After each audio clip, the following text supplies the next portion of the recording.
So we are at our Airbnb, which we have very limited supplies, but we did bring our clay pot for our clay pot rice, which we're gonna do. So the first thing we're gonna do is to add a bit of oil on this side. Add a bit of oil because we want to create a crust for the rice. But if you're not into making a crust for the clay pot, then don't worry about that. If you really want to cut the oil. Okay. And notice I have the highest fire I've got going because I want the fire to wrap around the edge of the clay pot. All right. So always heat up your oil a little bit if you can. And the best way to judge that is when you put your hand right there and you can't handle the heat anymore. And we're gonna put in some about 1.5 cups of rice. This rice has been soaked for about half an hour beforehand. And we're gonna put that in right now. Gotta need my fingers because there isn't a lot of tools at this Airbnb. All right, so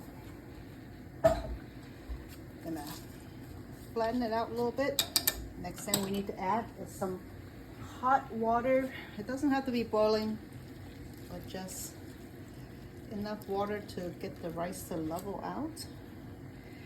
And you just need water to cover the rice by about 1 centimeter.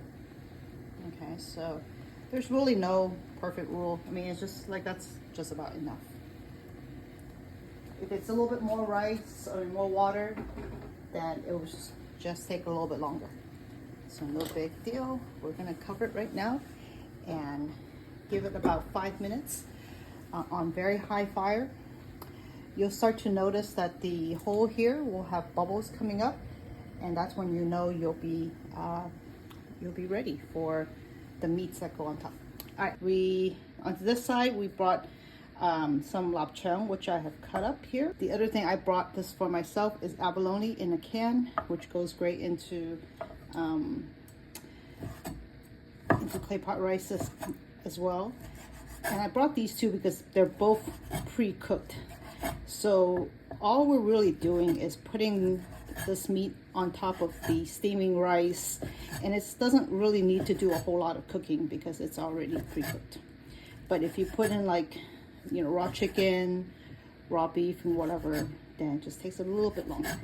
But that's too much work for us for an Airbnb experience.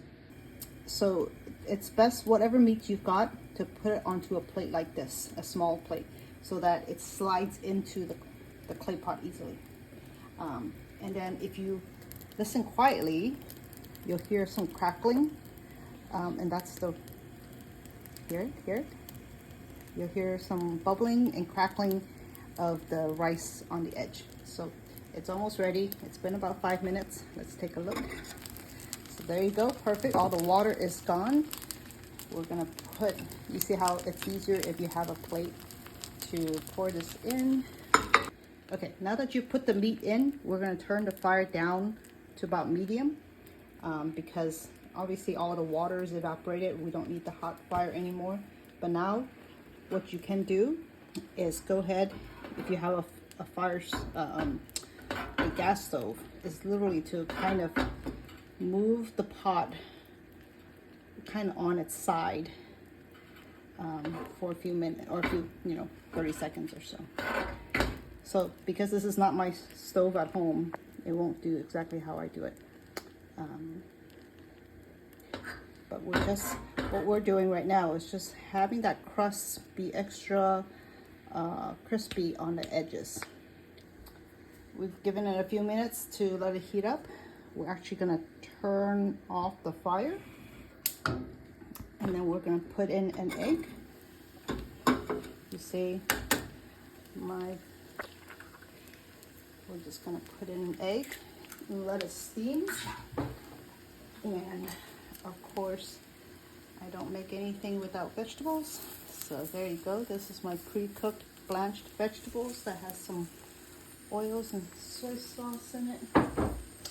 And we'll just let it steam the rest of the way. And the last thing we need to do is to put the soy sauce on. Let me show you the soy sauce I bought today. So this is a sweet soy sauce that's made for clay pot rice. And if you're gonna, you know, like me, I'm gonna be making this dish the whole winter, then I'm just gonna buy this because it's so much easier. But if you don't want to do that, or you can't find it, you can always just use basic soy sauce. But you could also make the soy sauce by using half and half volume of soy sauce and dark soy sauce. But definitely make sure to add a teaspoon of sugar, because clay pot rice is supposed to be a thicker, slightly sweet soy sauce. Okay, so you'll see the last part where we pour it in, and egg is just about half done, and it'll mix in with the rice, and then we're ready to eat after that. All right, we're done. We just need to add the soy sauce and mix up our egg. There you go, perfect. Okay, cool. And I'm not a fan of putting a lot of soy sauce. It's just enough to mix everything together, and you can always add more at the end. Okay, there you go. And my abalone, and yes, there's a crust on the edge, and I like to eat all my food before I tackle the crust at the end. There we go, all done.